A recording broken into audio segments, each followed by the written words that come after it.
Assalamualaikum warahmatullahi wabarakatuh. Innal hamdalillah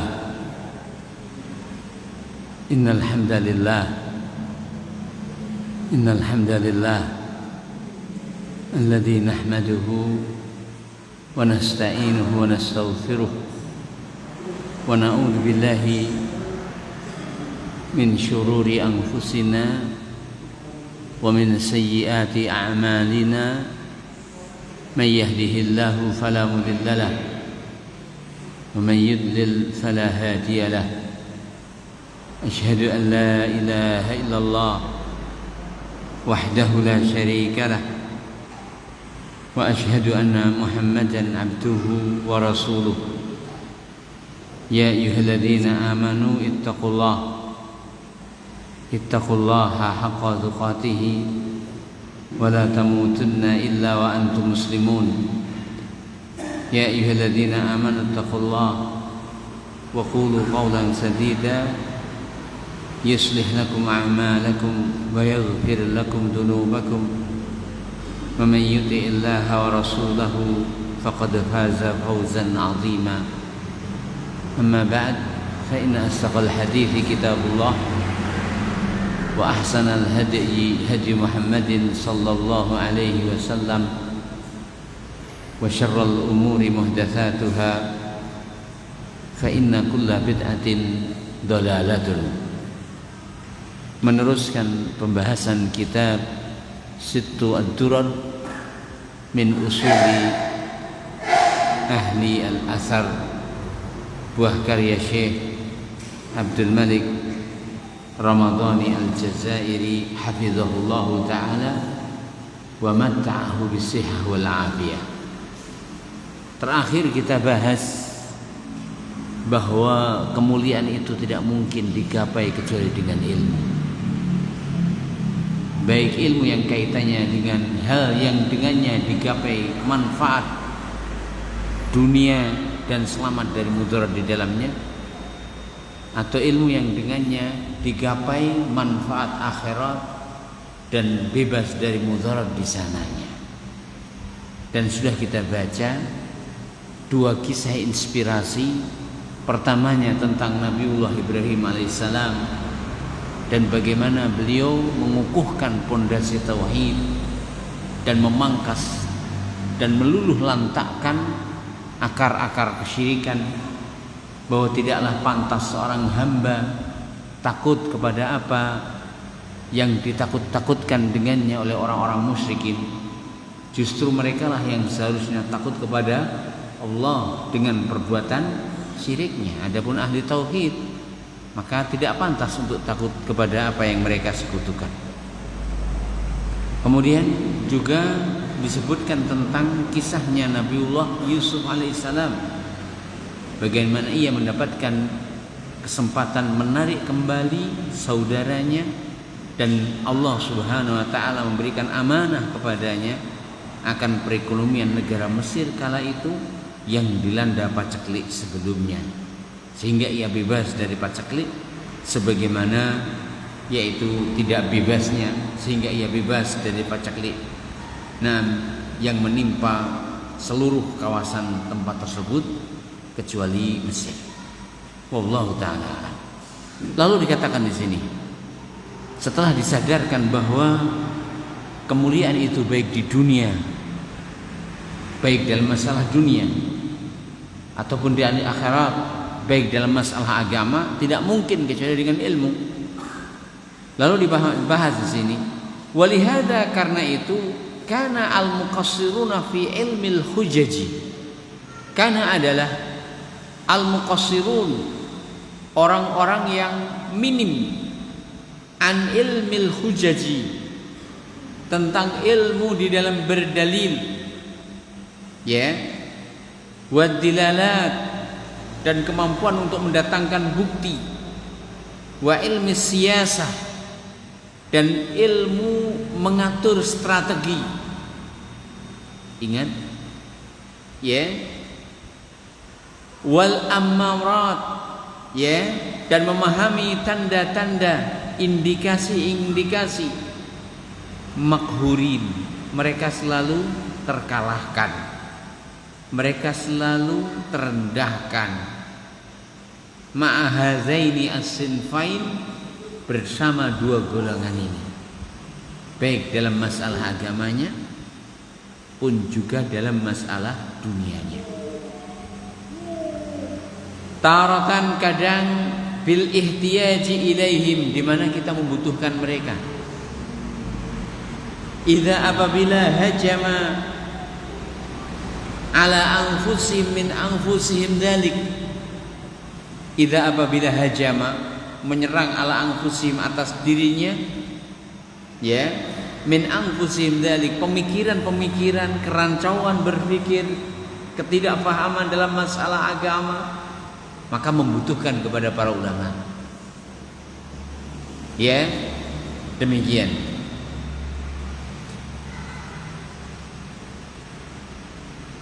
Wa taradan, dan kadang bil ihtiyaji ilaihim, membutuhkan mereka, litakhlisi ba'dihim min syarri ba'd, agar bebas dari kejelekan sebagian dari mereka. Ya, agar bebas dari kejelekan dari sebagian mereka. Dan demikianlah kenyataan. Allah Ta'ala jadikan sebagian dari orang zalim itu bisa menguasai sebagian yang lain, sehingga kaum mukminin teristirahatkan dari harus menyibukkan diri dengan mereka. Saya ulang lagi, demikianlah sunnatullah. Allah Ta'ala hancurkan sebagian dari pelaku durjana dengan ditundukkan oleh pelaku durjana yang lain, agar kaum mukminin terbebaskan dan tidak tersibukkan dengan mereka. Wallahu ta'ala.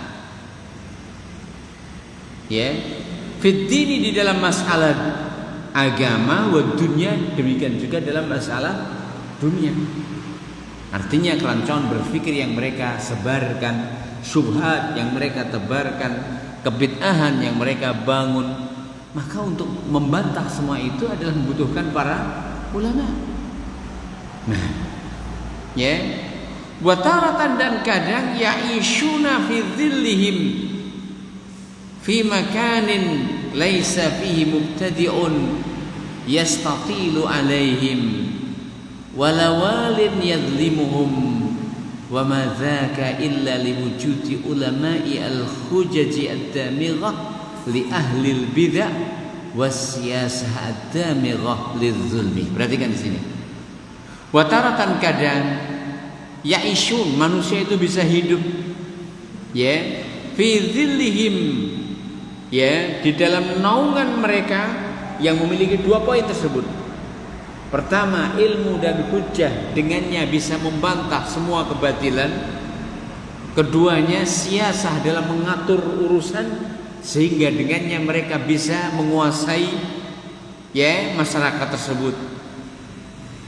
Fi dhillihim, di dalam ayunan mereka, ya, naungan mereka. Fi makanin, di tempat laisa fi mubtadi'un, di sana tidak ada ahli bid'ahnya.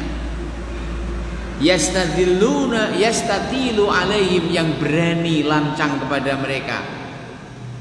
Walawalin, tidak juga aparat yazlimuhum, yang berbuat zalim kepada mereka. Dan mudah-mudahan ini yang kita rasakan. Ahli bid'ah tidak berani berbuat semena-mena kepada ahli sunnah.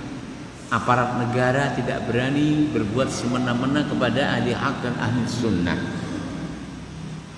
Lalu dinyatakan di sini, kapan itu terjadi? Wa madzaka, tidaklah hal itu terjadi illa kecuali liwujudi ulama'il hujjah, ketika setelah adanya para ulama ahli hujjah, ahli dalil, ad-damighah, yang bisa meluhlantahkan li ahli bid'ah, untuk ahli bid'ah.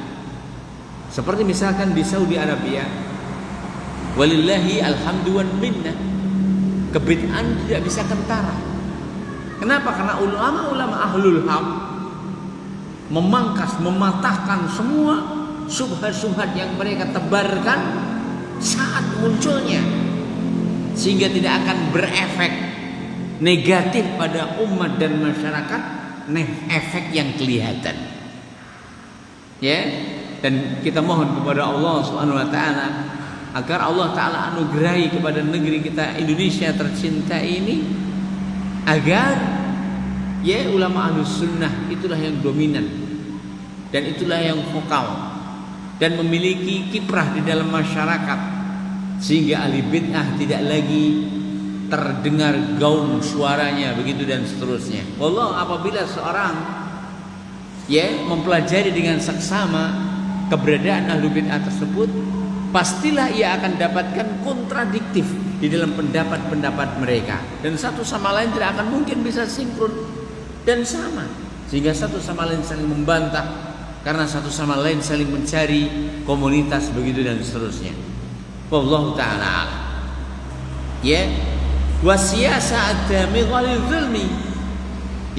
Dan orang yang memiliki strategi yang bisa memangkas dan mematahkan, dan ahli hukum yang bisa membungkam usaha-usaha mereka yang senantiasa melakukan kezaliman, baik kezaliman terhadap dakwah yang mulia ini atau kezaliman kepada masyarakat.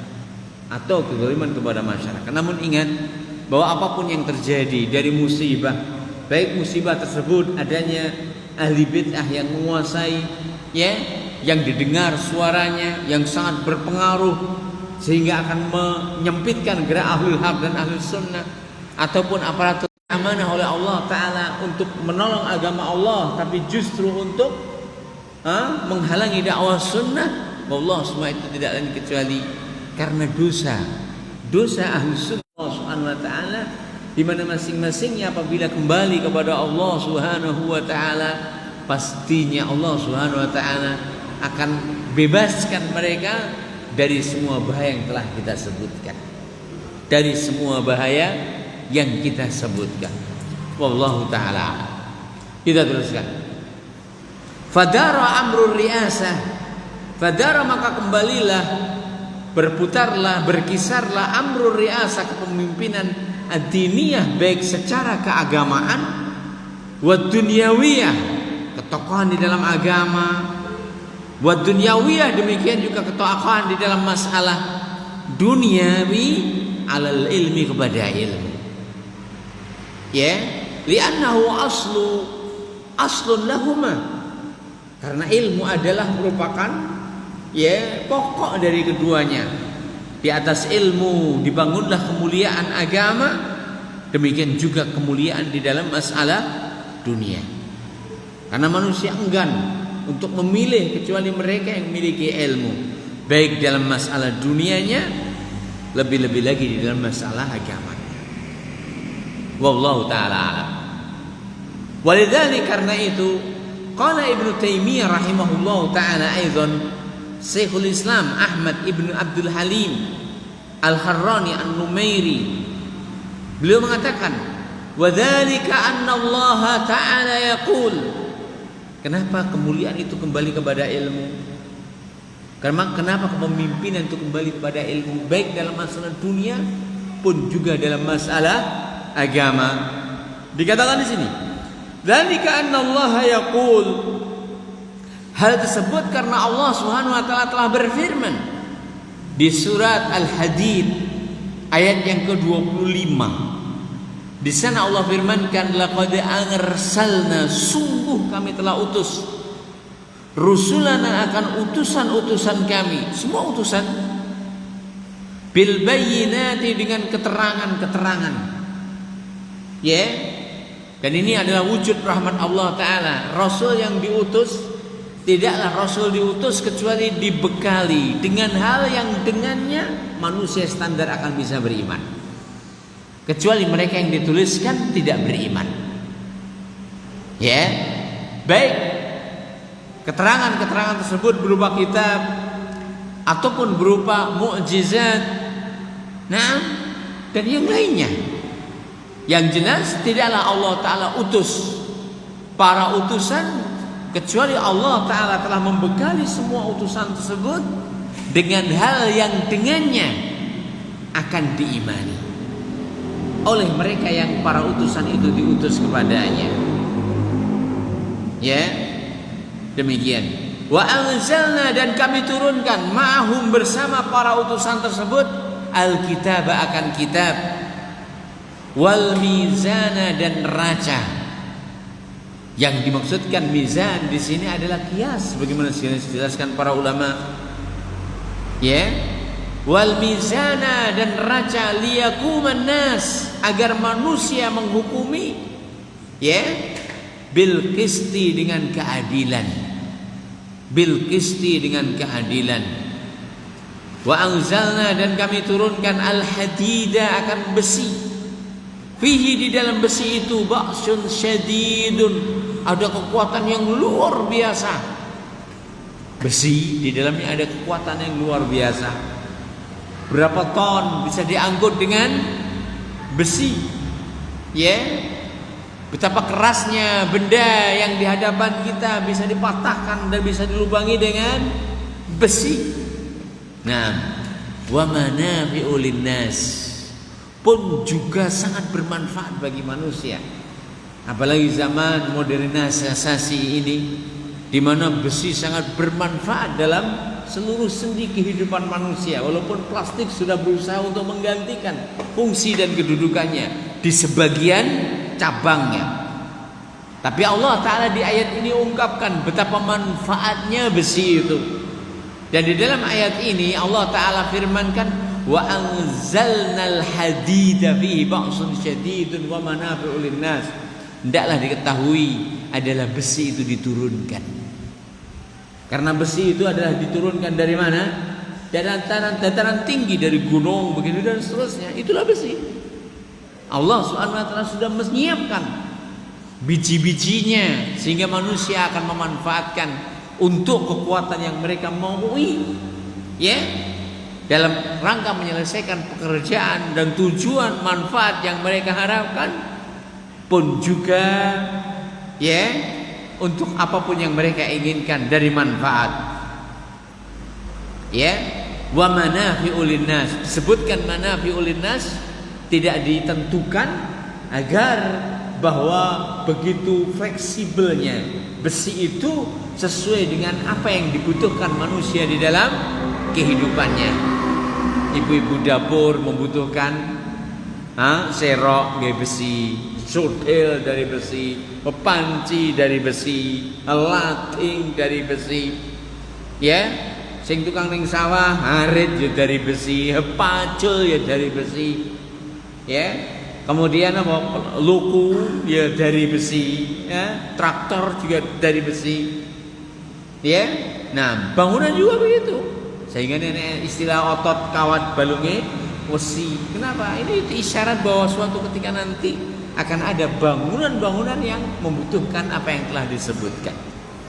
Ya, sehingga Allah Ta'ala firmankan wa manafi'u linnas. Sebutkan ba'sun syadid, dengannya bisa dibikin alat perang, mulai dari panahnya dan kekuatan tembusnya, mulai dari pedangnya dan kekuatan pematahnya, mulai dari pecahnya, mulai dari nyuwun sewu bodemnya, mulai dari nyuwun sewu semuanya. Yang Allah Ta'ala ungkapkan di ayat ini, fihi ba'sun syadid, kekuatan yang luar biasa. Ya, demikian. Wa mana'u linnas waliya'lamullah, agar Allah Subhanahu wa taala tahu mayansuruhu, siapa yang menolong rasulnya, membela rasulnya, wa rusulahu, dan mayansuruh, siapa membela Allah, wa rusulahu, dan siapa yang membela rasulnya, bil ghaibi, secara gaib. Dan inilah pembelaan yang bermanfaat. Adapun di saat tegaknya kiamat, di mana matahari sudah terbit dari baratnya, adapun di saat rongkongan sudah dilalui oleh nyawa dan sebentar lagi akan loncat dari raganya, maka di saat itu sudah bukan gaib lagi Allah Ta'ala, karena Allah Ta'ala sudah menampakkan akan kemahakuasaannya yang setiap pribadi tidak akan bisa mengelaknya. Ingat, di saat itu tidaklah lagi akan bermanfaat iman itu. Ingat, di saat itu tidaklah lagi akan bermanfaat pembelaan terhadap agama ini. Kapan pembelaan terhadap agama ini bermanfaat? Bil ghaib, ketika mereka tidak melihat Allah, tapi mereka membaca ayat-ayatnya, tapi mereka yakin bahwa ini adalah ayat-ayatnya, firman-Nya, sabda nabinya, pembelaan terhadap agama Allah. Di saat itulah bermanfaat. Di saat itulah bermanfaat. Wallahu ta'ala alam. Fa'akhbara, Syekhul Islam mengatakan, fa'akhbara, ayat ini Allah kabarkan, annahu, bahwa Allah anzalal kitaba, Allah menurunkan kitab, wal mizana, dan Allah Ta'ala menurunkan mizan. Para ulama katakan yang dimaksudkan mizan adalah qiyas. Nah, dimaksudkan dengan mizan adalah qiyas, dengannya seorang bisa menimbang perkara dengan yang semisalnya, sehingga mereka memberikan hukum sama di dalam sifatnya, sama di dalam ketetapannya. Wallahu ta'ala alam. Misalkan khamr, kenapa diharamkan? Karena keberadaan memabukkan, sehingga apapun yang memabukkan maka haram, sebagaimana khamr pun diharamkan. Wallahu ta'ala alam. Ya, demikian. Judi kenapa diharamkan? Karena di dalamnya ada unsur kezaliman dan berusaha untuk mengalahkan atas orang lain, sehingga dalam bentuk dan semua model perjudian yang di dalamnya apa yang disebutkan diharamkan.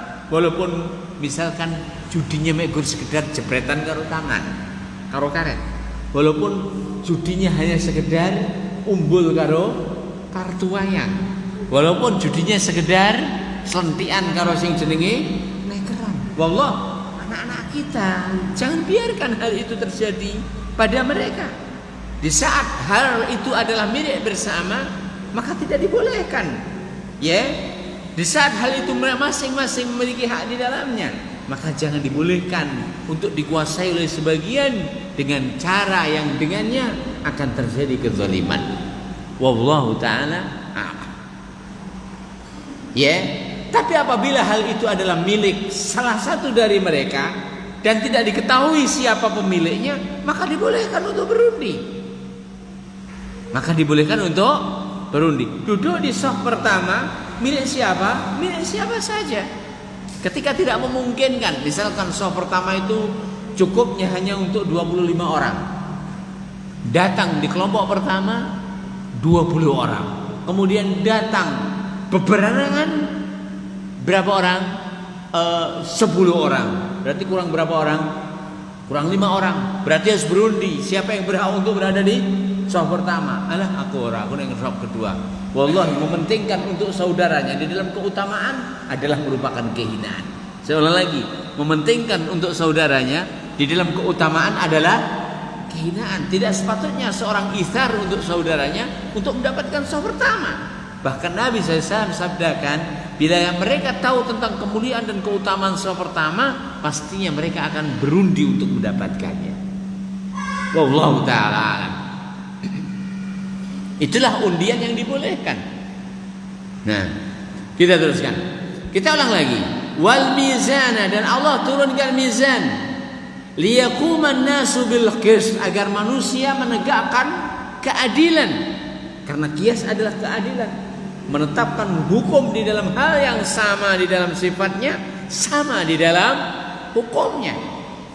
Nah, ya, demikian. Wa annahu, dan bahwasanya anzalal hadida, Allah menurunkan besi, kama zakarahu, sebagaimana yang Allah Ta'ala sebutkan.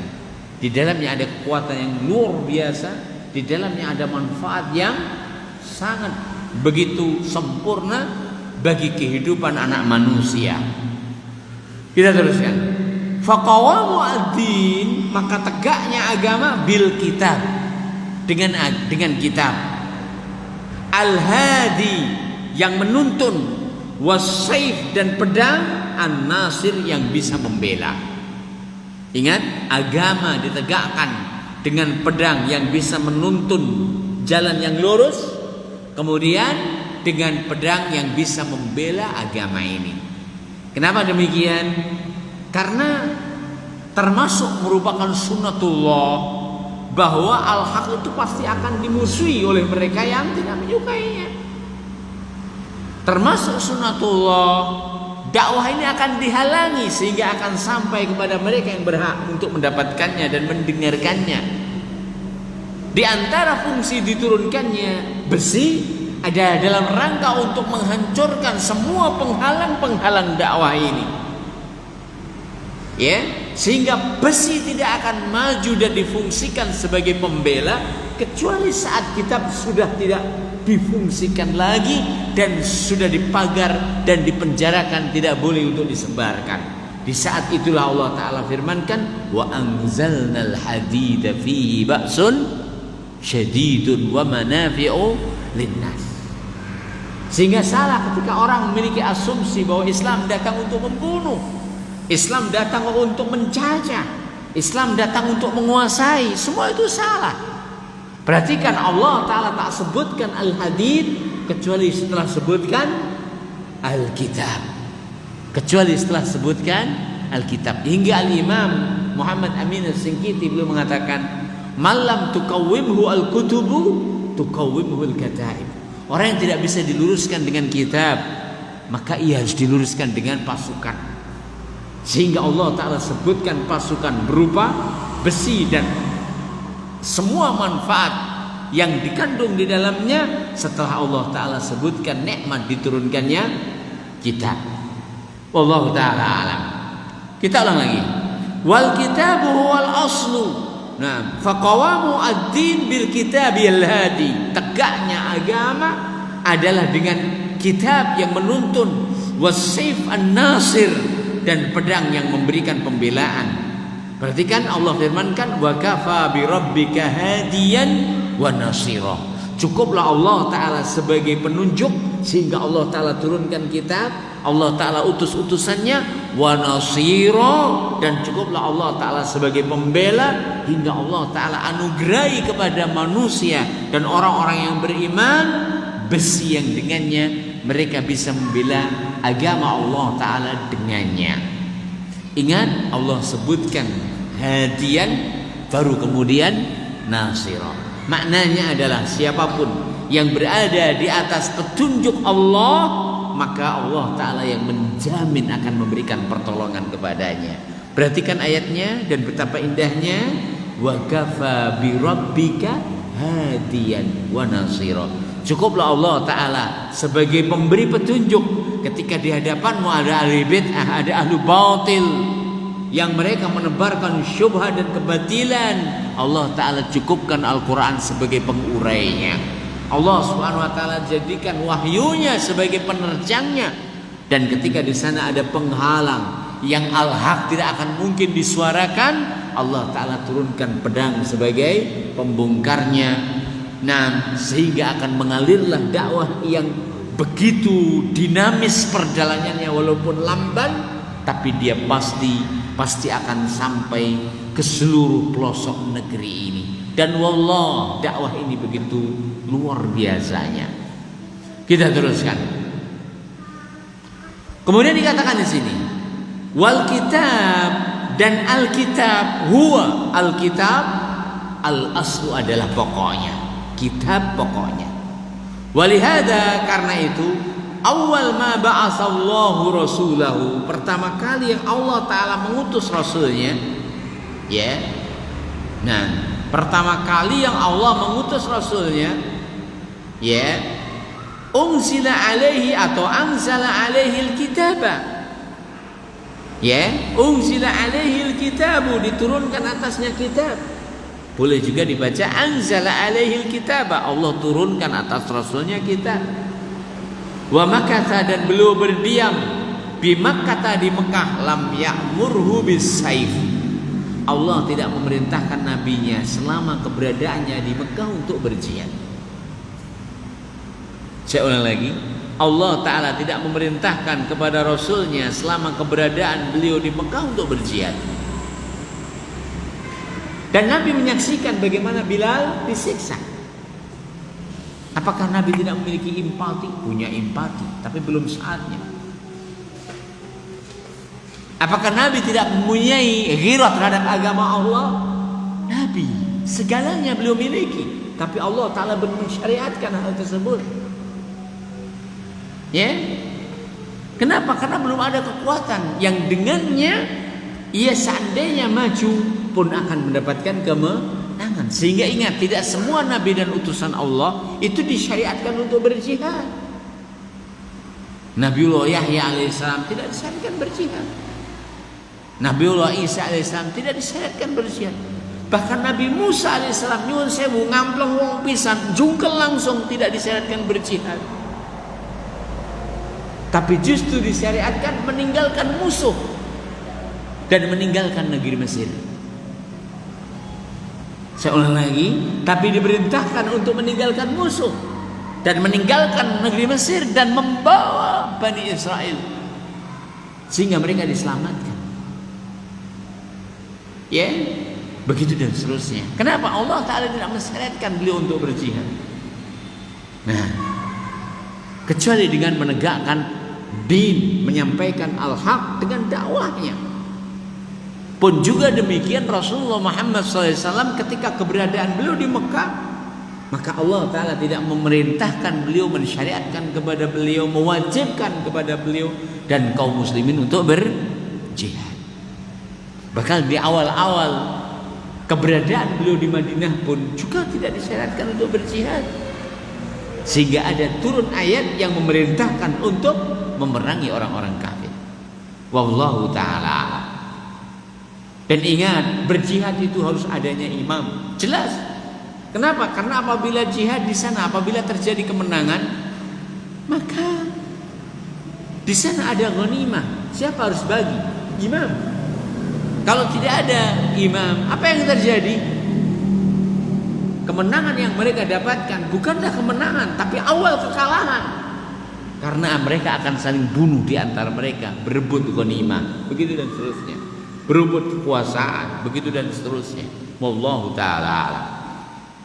Ya, demikian. Kita ulang lagi. Walihada, karena itu awal ma ba'atsallahu rasulahu anzala alaihi alkitaba, boleh unzila alaihi alkitabu, Allah Ta'ala turunkan kitab atasnya. Wa makatha, dan Rasulullah SAW berdiam di Makkah, di Makkah, lam ya'murhu bis-sayf, Allah Ta'ala tidak merintahkannya dengan pedang, Allah Ta'ala tidak merintahkannya untuk berjihad, berperang. Padahal belum menyaksikan bagaimana Ammar disiksa, padahal belum mendengar bahwasanya Sumayyah dibunuh, Yasir dibunuh, sehingga keluarga tersebut adalah keluarga yang diberkahi. Nabi SAW hanya sabdakan, sabarlah wahai kalian keluarga Yasir, ingat janji kalian ada surga. Nabi perintahkan agar mereka bersabar. Nabi himbau bahwa surga menanti kalian. Subhanallah. Ya, demikian. Wallahu ta'ala alam. Hatta sehingga hajara, beliau berhijrah. Bahkan di awal hijrah pun Nabi juga tidak berperang. Wasara lahu a'wan, barulah beliau memiliki al-a'wan, pembela-pembela kaum Ansar. Ya, dan mereka-mereka yang berhijrah kepada Rasulullah SAW. Hijrah di awal Islam adalah diwajibkan. Kenapakah diwajibkannya hijrah? Bela datang Rasulullah sallallahu alaihi wasallam. Yang ini adalah merupakan hak prerogatif Rasul. Dibela, disengkuyung, didukung sehingga berpindah di Madinah adalah merupakan keharusan. Ya, bagi mereka yang berislam. Wallahu ta'ala. Sehingga ketika Allah Ta'ala sudah membukakan kota Mekah, disitulah tidak ada lagi kewajiban berhijrah. Karena Allah Ta'ala gambarkan wa dakhalan nasu wa yadkhulun nasu al-islama wa yadkhulun nas wa ra'aitan nas yadkhuluna din yadkhuluna dinallahi afwaja. Nah, ara'ait idza ja'a nasrullahi wal fath wa ra'aitan nas yadkhuluna fil Islam, yadkhuluna fi dinillahi afwaja, fasabbih bihamdi rabbika wastaghfir innahu kana tawwaba. Kita ulang lagi, wasara lahu awan, ketika Nabi SAW memiliki pembela, pendukung, Ya. Naam. Alal jihad. Barulah Allah Ta'ala mensyariatkan beliau untuk berjihad. Kenapa? Karena Allah Ta'ala tidaklah memerintahkan sesuatu kecuali di baliknya maslahat. Coba bayangkan, andai Nabi SAW disyariatkan untuk berjihad di Mekah, apakah jihad di Mekah bagi beliau maslahat? Hah? Apa yang terjadi? Justru mudarat. Namun ketika kedatangan beliau sudah di Madinah dan beliau sudah memiliki base camp dan sudah memiliki pendukung-pendukung yang memiliki kekuatan yang luar biasa, ya, dalam pembelaan mereka adalah membela Nabi SAW sebagaimana mereka membela keluarganya, bahkan lebih. Karena mereka menyadari akan firman Allah Ta'ala, An-Nabiyyu aula bil mu'minina min anfusihim. Nabi itu lebih berhak dibandingkan kaum mukminin atas diri mereka sendiri. Nah, sehingga di antara sahabat ada yang sudi menjadikan dirinya sebagai tameng untuk menghadang berjatuhannya anak panah agar jangan sampai menimpa Rasulullah SAW. Tidaklah itu semua mereka lakukan kecuali karena kefahaman mereka tentang firman Allah, An-Nabiyyu aula bil mu'minina min anfusihim. Nabi itu lebih berhak dibandingkan aula bil mu'minin, lebih berat dengan kaum mukminin min anfusihim, daripada diri mereka sendiri. Kita teruskan. Ya. Idzan kalau demikian, falladina yatasawwaruna, mereka yang memiliki gambaran. Jangan sebut gambaran, impian. Ya. Impian di siang bolong adalah mendekat kepada orang yang mengigau. Qiyama daulah al-Islam, berdirinya negeri Islam, bimujarradi atifatil islamiyah, dengan sekedar semangat saja. Wa fikrin mujarrad, dan pemikiran saja, an hujjati asyar, mereka tidak mengetahui dalil-dalil syar. Apa yang harus diperlukan di dalam berjihad? Kapankah seorang itu diwajibkan untuk berjihad? Bagaimana norma-norma di dalam jihad? Ya, dan siapa yang boleh diperangi di dalam jihad? Nah, karena apabila mereka tidak mengetahui fikihnya, bom yang mereka ledakan di masjid pun mereka sebut sebagai jihad. Wallahi tidaklah itu jihad. Tidaklah ia kecuali jihad fisabili syaitan. Bagaimana mereka membunuh orang-orang yang tidak bersalah?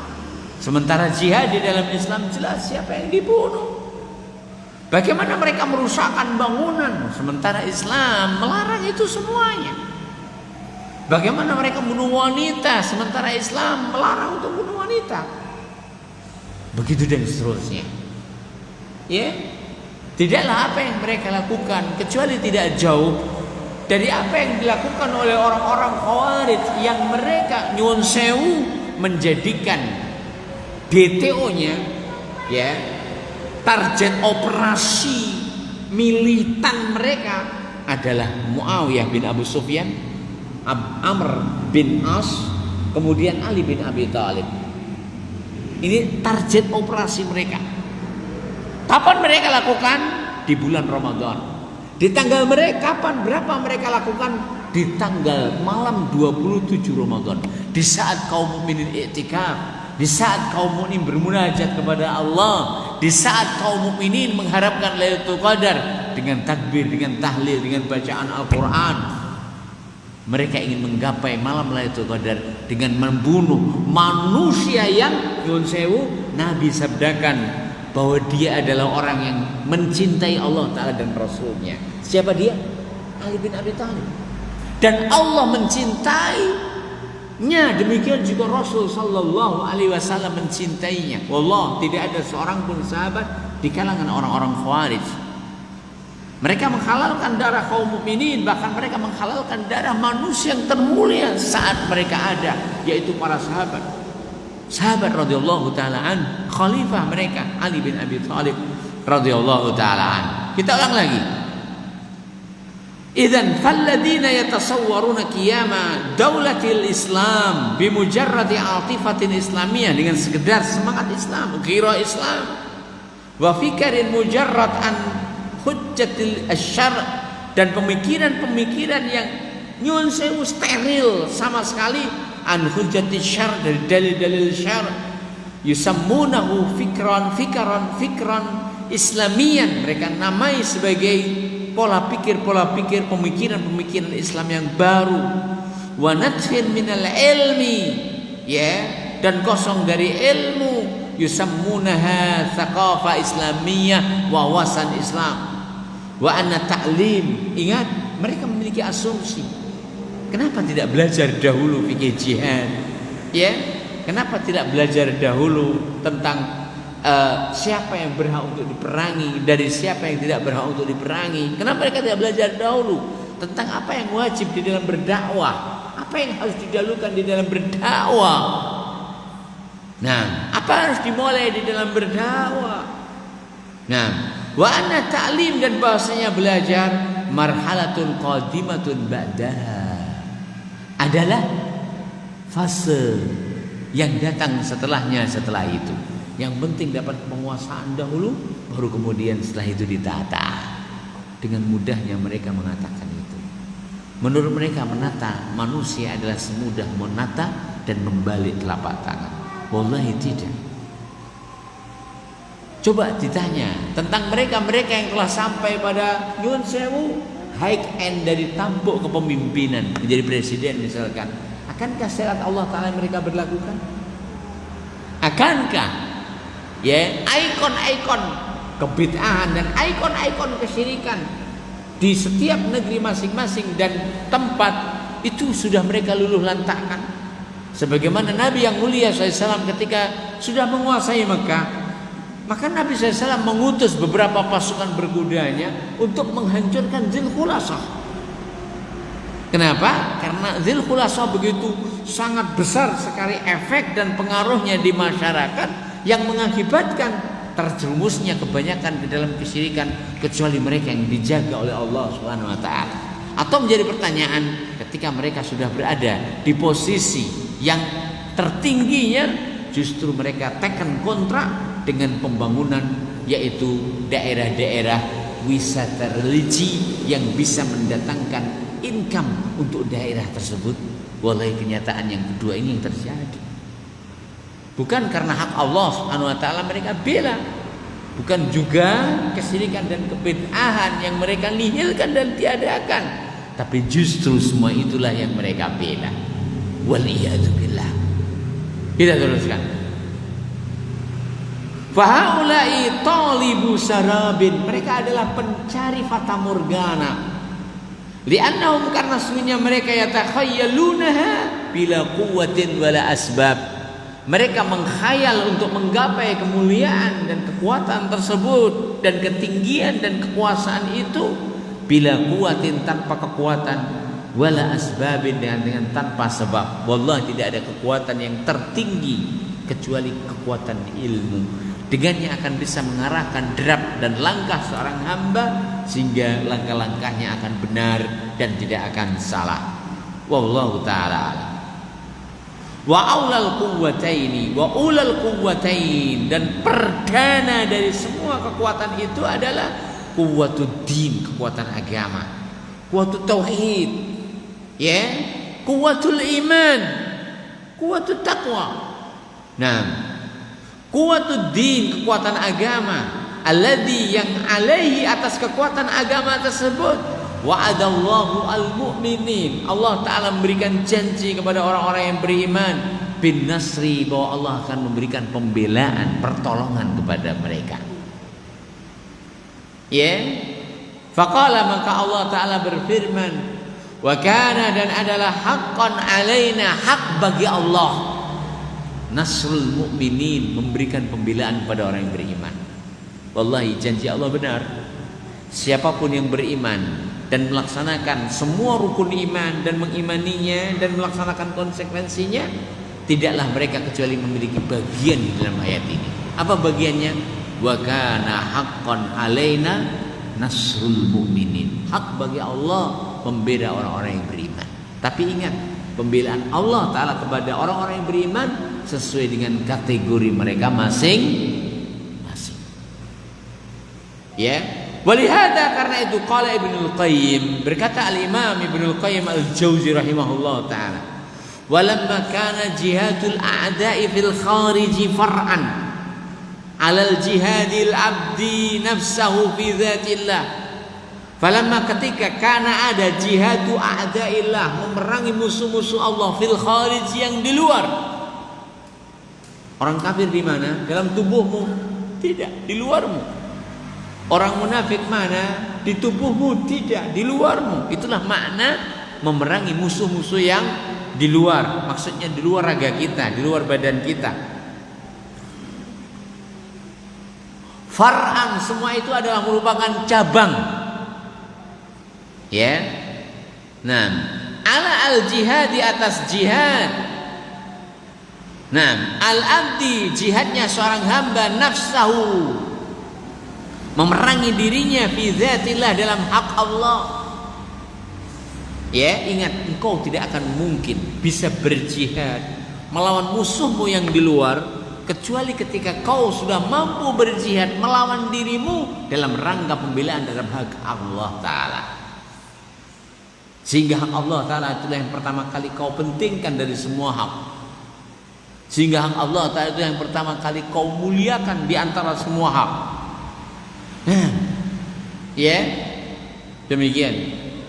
Kama qala an-nabiy sallallahu alaihi wasallam, sebagaimana sabda Nabi sallallahu alaihi wasallam, al-mujahidu, yang dikatakan mujahid adalah man jahada nafsahu fi taatillah. Siapa itu mujahid? Man jahada nafsah, orang yang mampu jihad memerangi diri mereka fi taatillah, dalam taat kepada Allah. Inilah mujahid.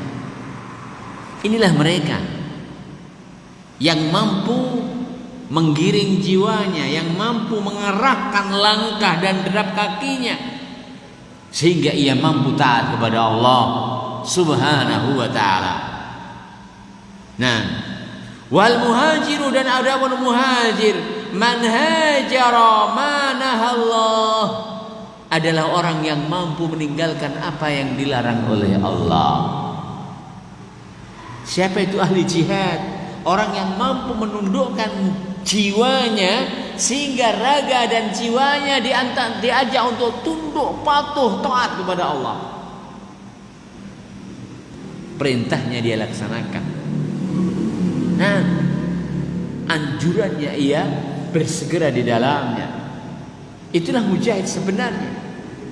Adapun orang yang berhijrah adalah bukan cuma sekedar meninggalkan satu tempat kepada tempat yang lain yang menurutnya lebih bermanfaat, tidak.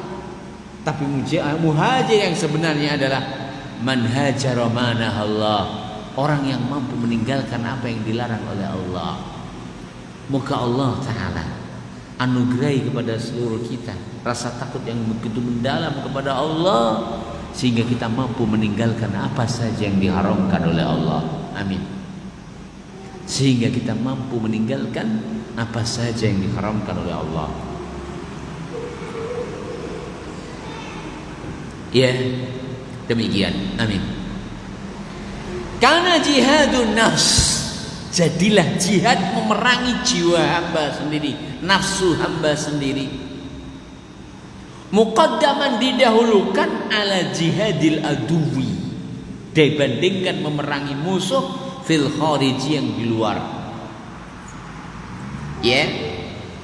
Nah, wa aslan lahu, dan dia adalah merupakan pokoknya. Seorang tidak akan mungkin mampu memerangi musuh yang di luar bila ia belum mampu memerangi musuh yang ada di dirinya.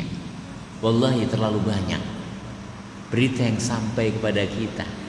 Dia yang katanya mau mengebom sana, mengebom sini, katanya mau jihad sana, jihad sini. Namun ketika salat subuh nanti wonge bangong ja. Lah ya po, mambengi ngetubuh gak enek entek. Bagaimana mungkin dia akan berjihad sementara ia ketika muadzin mengatakan hayya 'alas salah, hayya 'alal falah, bahkan lebih tegas lagi as-salatu khairum minan naum, itu semua tak menggugahnya. Wallah, bukanlah mereka mujahid. Tidaklah mereka berhak untuk berjihad. Nah, wallahu ta'ala alam. Ya. Dan itulah orang-orang Khawarij zaman now. Neo Khawarij. Mereka lebih parah daripada Khawarij zaman dahulu. Ya. Khawarij zaman dahulu begitu takutnya dengan dosa besar. Adapun Khawarij zaman now, mereka begitu menyepelekan dosa besar. Saya ulang lagi, Khawarij zaman now, mereka begitu menyepelekannya dosa besar.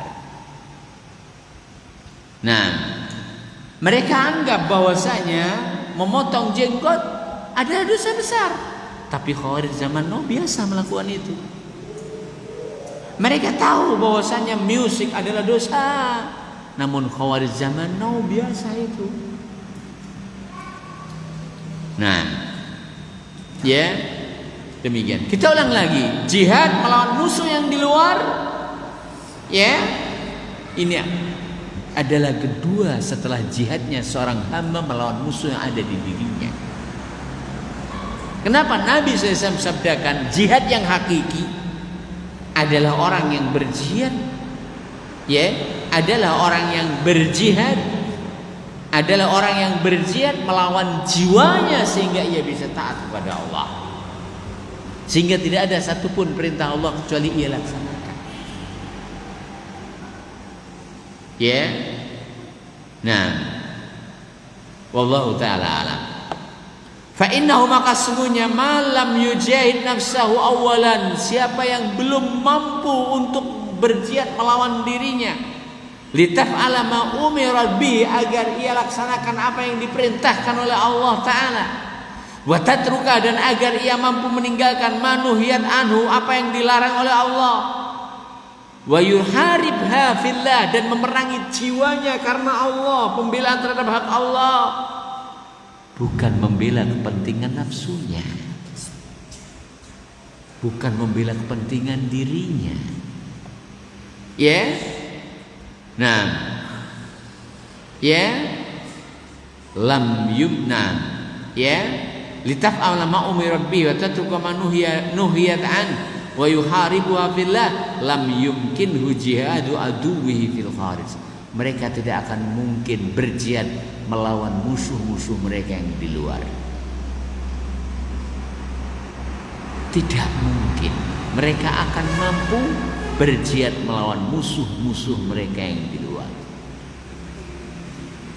Fa kaifa, maka bagaimana mungkin yumkinuhu jihadu aduhi, berjihad melawan musuhnya, ya, wal intisafu minhu, ya, wa adu, sementara musuhnya alladzi baina jambai, yang di tengah jiwanya, qahirun lahu, menundukkannya. Buktine hayya ala salah turu, buktine as-salatu khairu minan naum, malah turune luwe ditutupne.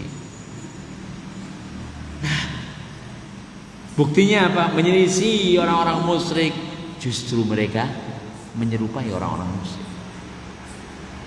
Ya, mutasallitun alaih, nafsunya menguasai dia, sehingga mereka menggampangkan perbuatan maksiat, dan mereka katakan istighfar cukup, niat jihad sudah menghapuskan semua dosa. Ya, jihad menghapuskan semua dosa apabila jihadnya benar, apabila jihadnya lillah. Tapi apabila sebaliknya, akankah Anda yakin bahwa jihadmu adalah jihad yang diterima oleh Allah, sehingga dengannya semua dosa dan kesalahanmu yang kau lakukan dengan jihadmu akan tersterilkan dan terhapuskan?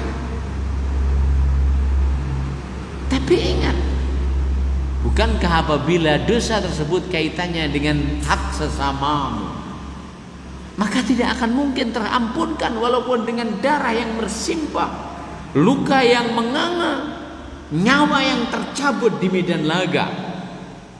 Hutang piutangmu belum kau juga selesaikan, kezalimanmu kepada sesamamu pun juga tetap kau lakukan. Akankah kau yakin bahwa jihad itu akan menghapuskan semua itu? Betul, jihad akan menghapuskan semua itu apabila kaitannya dengan hak Allah. Namun kaitannya dengan hak sesama tidak akan terampuni dan terhapuskan kecuali dengan perhitungan nantinya di sisi Allah Subhanahu wa ta'ala. Ya, demikian. Dan ingat, menghinakan dosa dan menyepelekan dosa itu adalah dosa tersendiri lebih besar daripada dosa itu. Apa maknanya? Orang yang berzina itu dosa besar, tapi menyepelekan zina lebih besar lagi dosanya dibandingkan zina. Saya ulang lagi, mencuri dosa besar, tapi menyepelekan pencurian dan menganggap halalnya harta kepemilikan saudaranya dengan dalih bukan milik jamaahnya. Lek nyolong pokok ra konangan jenenge budi luhur, lek konangan jenenge budi rada asar titik. Maka ini adalah dosa yang lebih besar daripada dosa pencurian itu sendiri. Wallahu taala alam. Ya, demikian. Walam yuharibhu fillah, dan ia tidak memerangi jiwanya tersebut, nafsunya tersebut dalam rangka untuk pembelaan terhadap agama Allah. Bala yumkinuhul khuruj ila aduwihi hatta yujahida nafsahu qabla al-khuruj. Bahkan wallah, dia tidak akan mungkin keluar untuk mendatangi dan memerangi musuh sehingga ia akan mampu mengeluarkan musuh dari dalam dirinya. Dengannya mereka menyepelekan dosa dan kesalahan. Ya, dengannya mereka menyelipirkan ketaatan-ketaatan sehingga mereka biasa tinggalkan. Waliyadzubillah. Fahadani aduwan, maka dua musuh ini qad umtihinal abdu bi jihadihima. Hamba diuji untuk berperang melawan keduanya. Wa bainahuma aduwwun salis, di antara mereka berdua ada musuh yang ketiga. La yumkinu jihaduhuma illa bijihadi. Tidak mungkin ia mampu memerangi musuh ketiga tersebut. Ya. Nah, maaf, tidak mungkin bagi dia, la yumkinu, tidak mungkin bagi dia jihaduhuma, memerangi dua musuh tersebut. Mana dua musuh? Musuh dalam dirinya dan musuh di luar. Illa bijihadi, kecuali dengan memerangi musuh ketiga. Wa huwa waqifun bainahuma, dan ia adalah berdiri di antara keduanya. Ya, yusabbitul abda, ya, membuat hamba berat an jihadihima, untuk memerangi keduanya. Wa yukhdiluhu wa yurjifu bihi, dan menghinakan dia dan selalu menggoda dia.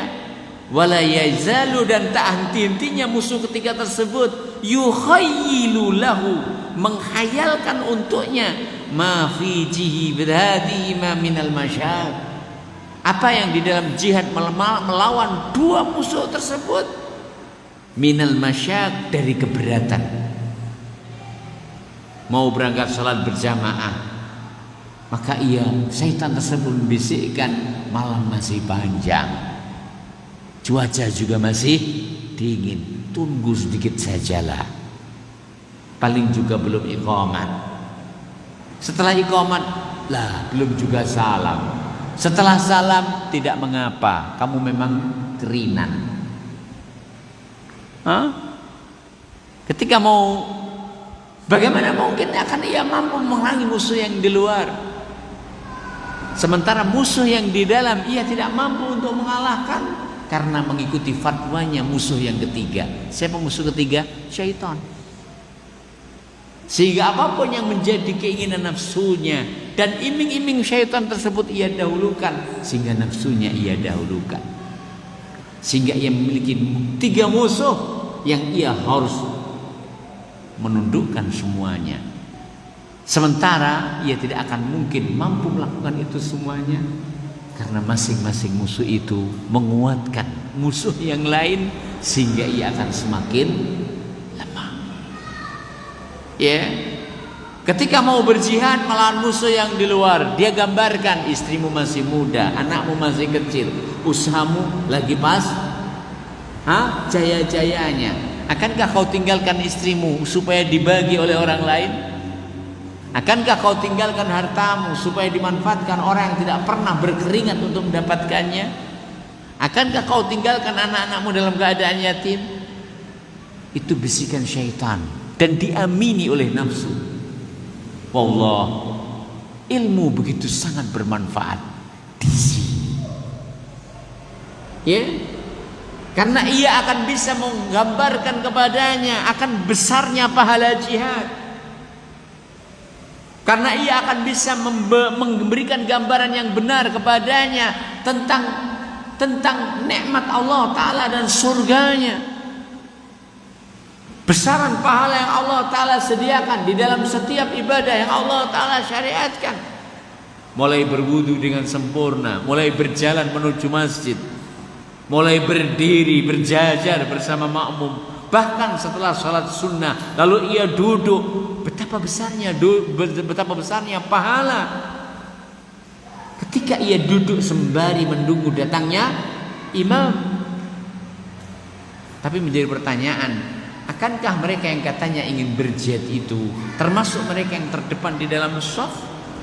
Gegara mereka telah berhasil memerangi musuh yang di dalam dirinya sehingga ia bebas dari belenggu hawa nafsu dan bebas dari godaan syaitan sehingga menjadi ahli taat kepada Allah Ta'ala.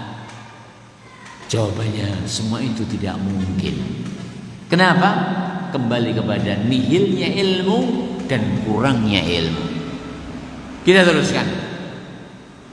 Wala yazalu yukhayyilu lahu, musuh ketiga senantiasa membisikkan kepadanya ma fi jihadihima, apa yang ada di dalam jihad melawan nafsunya, apalagi melawan musuh, minal masyaqi, dari keberatan, wa tarkil khudud, dan mengakhirkan tarkil khudud, meninggalkan bagian, ya, wa fautul ladzat, dan hilangnya semua kenikmatan, wal mustahaya, dan semua yang menjadi dambaan dan impian. Tadi kita katakan istrimu yang cantik pun akan kau tinggalkan, anakmu yang begitu luar biasa pun juga kau tinggalkan, hartamu, usahamu yang lancar-lancarnya pun juga kau tinggalkan. Hartamu pun akan dibagi kepada mereka-mereka yang begitu dan seterusnya. Ya, wala yumkinu an yujahida dzainika al-aduwaini illa bi jihadi. Tidak mungkin engkau mampu memerangi dua musuh tersebut. Siapa itu? Musuh yang di luar, sebelumnya musuh yang di dalam, kecuali kau bisa memerangi musuh yang ketiga, yaitu syaitan. Fakana jihaduhu huwa aslun li jihadihima. Sehingga jihad melawan syaitan adalah pokok dari semua jihad. Wal amru bittikhadhihi aduwan. Perhatikan, wal amru, dan Allah Ta'ala memerintahkan bittikhadhihi, agar kita menjadikannya aduan, sebagai musuh. Tambihun adalah peringatan, ala istifraghil wus'i, agar kita wa huwa syaitan, dan dia syaitan. Qala Allah Ta'ala berfirman, inna syaitana lakum aduwwun fattakhidhuhu aduwwa. Syaitan itu musuh kalian, jadikan ia sebagai musuh. Perhatikan di sini, wal amru bittikhadhihi syai'aduwan. Ayat ini Allah perintahkan agar kita menjadikan syaitan sebagai musuh.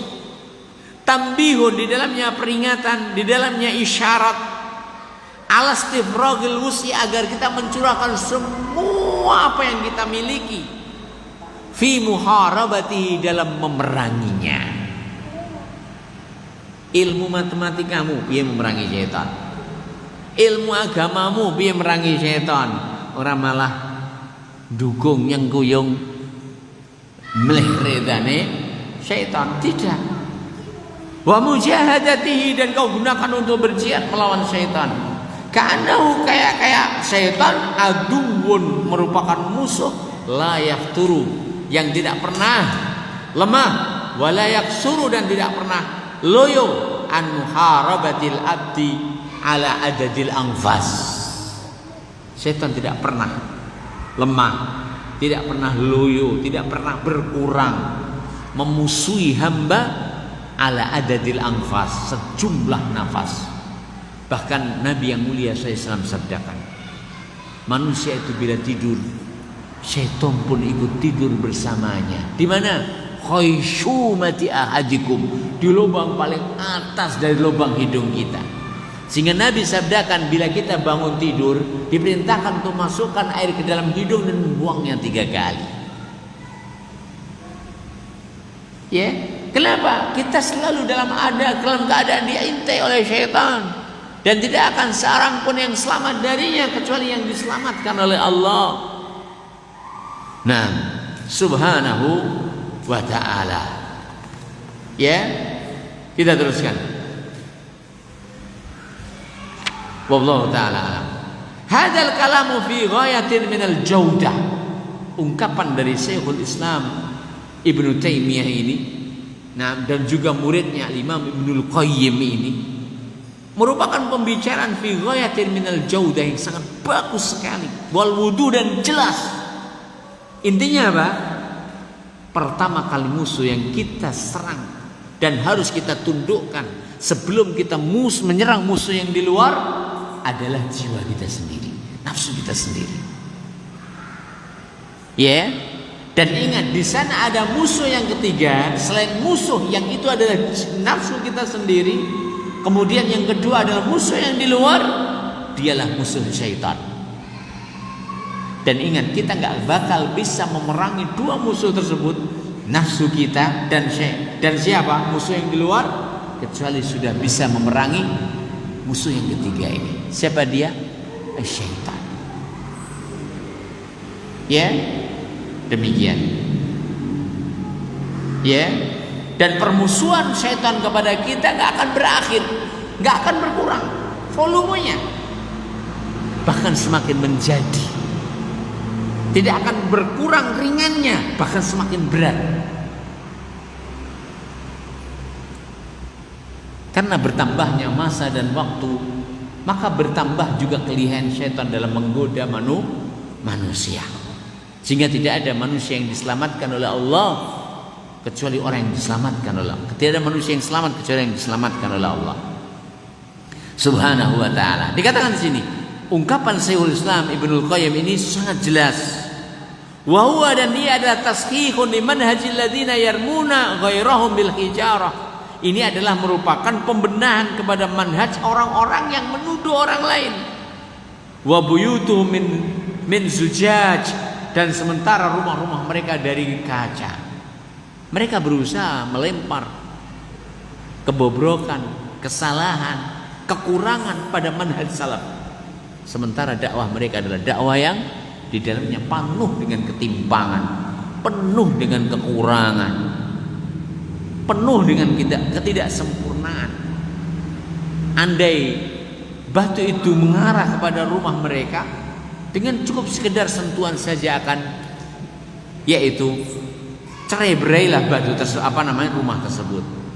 Wa fil waqti nafsi, dan di saat yang sama yu'adzimuna al-asbab al-madiyah, mereka mengegulkan, memuliakan, menjunjung tinggi al-madah, al-asbab al-madiyah, sebab-sebab fisik. Hatta sehingga yarawna, mereka memandang anna aduwahum tamakkana liquwwatih, bahwasanya musuh-musuh mereka telah sempurna kekuatannya. Wal haqqu annahu la yadhu alaihim adu buyutahum illa idza waha bunyanu. Dan perhatikan, ingat, ini satu konsep. Musuh nggak bakal bisa masuk rumah kita apabila rumah kita kokoh. Kapan musuh bisa masuk rumah kita? Kapan musuh bisa masuk rumah kita? Ketika rumah kita adalah dalam keadaan waha. Apa itu waha? Bobrok rumah kita, pintunya sudah dipakan rayap, wengselnya sudah pada neyeng, pagarnya sudah pada geblak. Di saat itulah musuh bisa masuk. Tapi bila kita memperbaiki rumah kita dan menjaga keluarga kita dan menjaga umat kita, wallah, tidak akan mungkin siapapun akan bisa menundukkan umat ini. Umat ini adalah umat yang terbaik. Umat ini adalah umat yang dijaga oleh Allah. Umat ini adalah umat yang Allah Ta'ala berfirman, wa kafa bi rabbika hadiyan wa nasira. Tapi kapan Allah Ta'ala akan menolongmu sehingga musuh tidak akan bisa menjamah sesentipun dari bumimu ketika kau berada di atas petunjuk Allah. Bukankah nasira setelah hadiyan? Wa kafa, dan cukuplah bi rabbika Allah hadiyan sebagai penuntun, wa nasira dan pembela. Kapan Allah Ta'ala akan menjadi pembela kita? Ketika kita menjadikan Allah Ta'ala sebagai penuntun, yang dengannya kita beragamakan dengan agama Allah, yang dengannya kita beribadahkan dengan ibadah yang Allah Ta'ala tuntunkan, yang dengannya kita bermuamalah dengan muamalah yang Allah Ta'ala gariskan. Tinggalkan riba, jauhi kemaksiatan, sterilkan umat dari kebid'ahan, jauhkan mereka dari kesyirikan. Wallah, umat ini akan dijayakan oleh Allah dan dibela atas musuh-musuhnya, dan tidak akan mungkin mereka akan sampai ke kaum muslimin walau sejengkal saja. Nah, maksudnya adalah lan hazimul muslimun, kaum muslim tidak bakal kalah. Likuwati adwi, karena kuatnya musuhnya. Saya ulang lagi, la yanhazimul muslimun, kaum muslim tidak bakal kalah. Likuwati adwim, karena kuatnya musuh mereka. Walakin, akan tetapi, lidhafi imanihim, kaum muslimin akan kalah ketika iman mereka lemah. Kapan kaum muslimin kalah? Ketika iman mereka lemah. Nah, hatta walau, bahkan seandainya ariyat aidihim minal asbab, tangan mereka nggak ada sebab sama sekali, seperti Nabi Musa alaihissalam. Coba bayangkan apa yang dibawa Nabi Musa. Ranggowo nopo, ranggowo nopo-nopo yang dibawa Bani Israel, ya umat sing weden, sing pengecut. Lo nyawangi langsung keder. Ya Musa innala mudrakun. Wahai Musa, kecekel awake dhewe. Kaya ngene dijagelet bawani. Kaya luwung mungker. Seperti kambing. Ya. Kambing kibas itu walaupun ekornya digerogoti serigala, paling ia sembunyikan kepalanya. Kenapa? Umat pengecut. Itulah Bani Israel. Nah, saya ingin bertanya, apakah Musa memiliki apa yang dimiliki oleh Firaun? Jawabannya tidak. Ya, apakah yang diajak oleh Musa, yang dikirim Musa, memegang alat persenjataan seperti yang dibawa oleh Firaun? Jawabannya tidak. Perhatikan di sini, kalimat ini sangat indah. Hatta, bahkan, walau ariyat aidihim minal asbab, andai kaum muslimin di tangannya sama sekali tidak ada sebab, ya, ba'da badil wus'i, setelah ia keluarkan kemampuannya, kafahum manabahum, Allah Ta'ala kafahumullah, Allah Ta'ala mencukupi mereka manabahum, dari apa yang membahayakan mereka. Ning dalam tanda kutip, ketika mereka berada di atas petunjuk Allah. Qala Ibnu Taimiyah, berkata Ibnu Taimiyah, wa min sunnatillah. Saya ngomong Ibnu Taimiyah, bukan nyuwun sewu, bukan cuman pengamat politik. Ibnu Taimiyah jago keperuk, hidupnya dengan perang, dengan perang, dengan perang. Ya, pengalamannya di medan laga tak diragukan lagi. Baik melawan ataupun kawan, semua menjadi saksi. Nah, qala Ibnu Taimiyah, berkata Ibnu Taimiyah, maaf, beliau bukan hanya sekedar seorang pemerhati, tapi praktisi. Praktisi nyuwun sewu, tapi bukan praktisi politik ya, tapi praktisi terhadap sunnatullah. Nah, wa min sunnatillah, termasuk sunnatullah, man lam yumkin al-mu'minun an yu'idhuhu, ya. Nah, ya, Min sunnatillah, termasuk sunnatullah. Ya. Ya.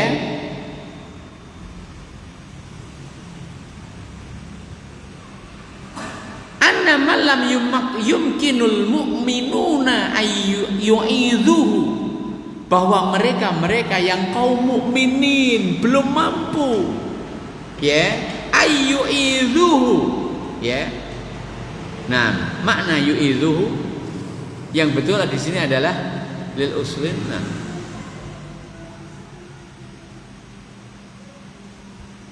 Nah, man la yumkinuhum al muslimuna ayyu'idhuhu, ya, kaum yang kaum mukminin belum mampu untuk menguasainya. Minal ladzina yu'dzunallaha wa rasulahu, adalah dari orang-orang yang mereka telah menghinakan Allah Ta'ala dan Rasulnya. Fa innallaha, maka sesungguhnya Allah yang takimu minhu li rasulihi wa yakfihi iyahu, Allah Subhanahu wa Ta'ala yang takimu minhu akan menghukumnya li rasulihi, untuk rasulnya, wa yakfihi iyahu, dan mencukupkan untuk rasulnya.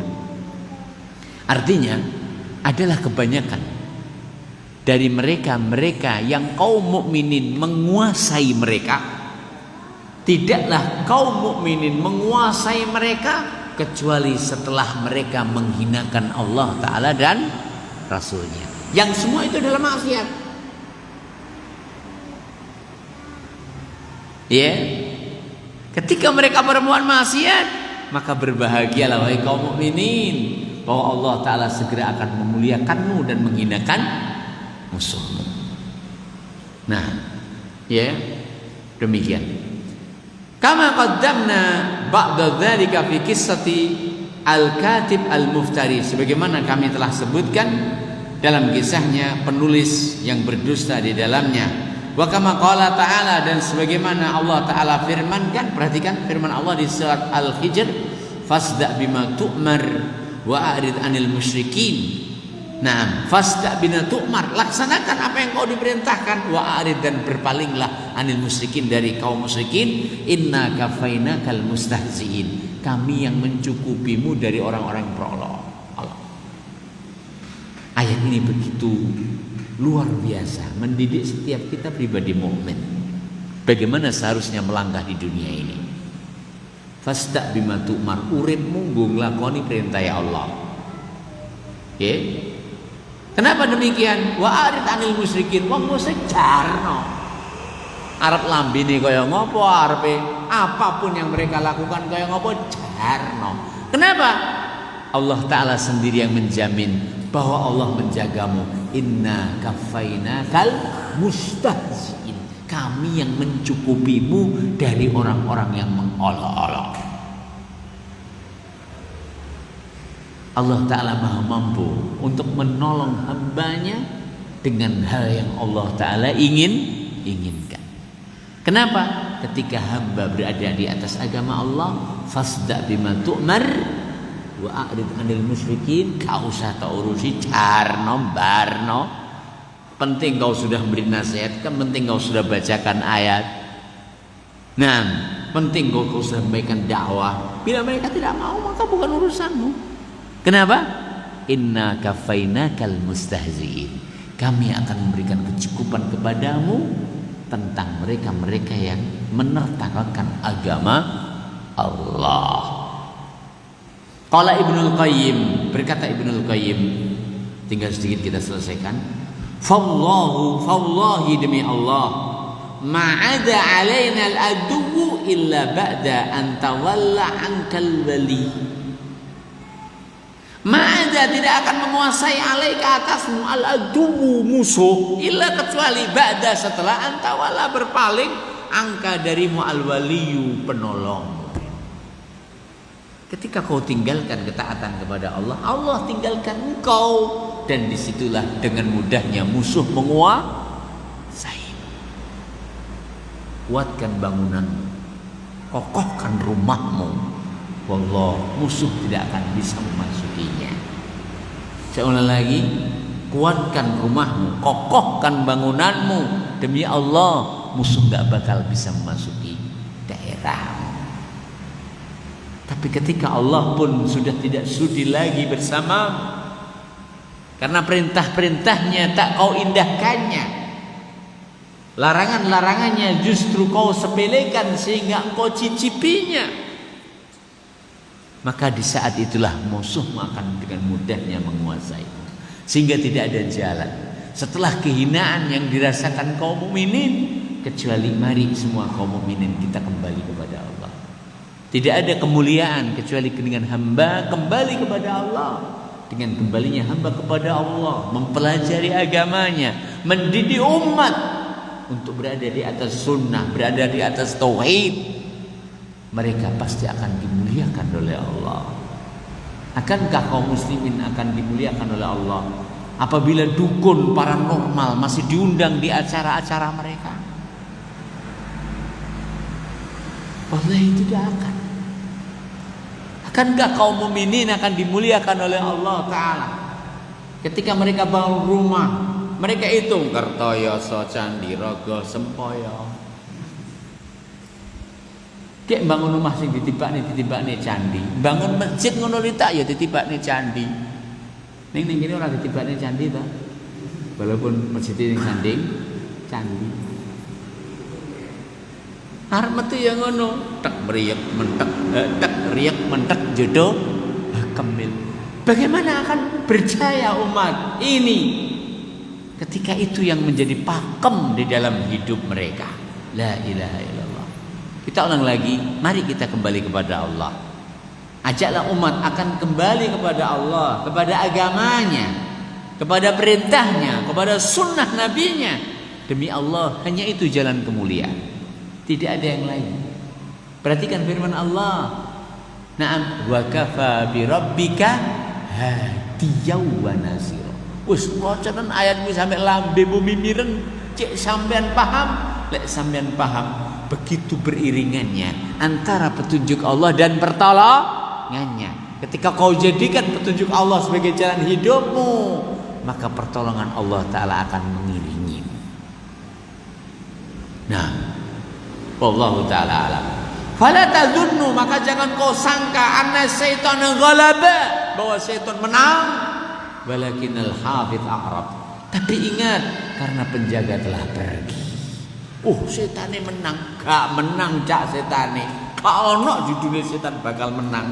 Ning nyatane Allah Ta'ala wis nglengos teko sampean, jadi dengan mudah dia bisa masuk.